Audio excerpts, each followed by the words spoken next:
Good morning, प्रणाम, सत श्री अकाल, नमस्कार, नमस्ते आप लोगों को। अब तो मकर संक्रांति आने वाली है। वैसे बहुत नामों से जाना जाता है, हर स्टेट में अलग अलग होते हैं। पोंगल होता है, ओणम होता है और बैसाखी होता है।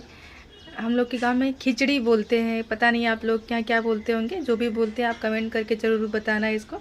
तो इस पतंग उड़ाते हैं, तो चलिए हम लोग एक यूनिक स्टाइल में पतंग बनाते हैं। उड़ा तो नहीं सकते हैं लेकिन फील कर सकते हैं, घर को सजा सकते हैं।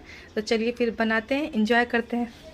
ये चलिए सब लोग वो संभाल के नहीं बजाएगा। जैसे हम लोग क्या बोलते हैं इसे यहाँ से इसको लेकर सकते हैं। बहुत चलिए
बन के रेडी हो गया है।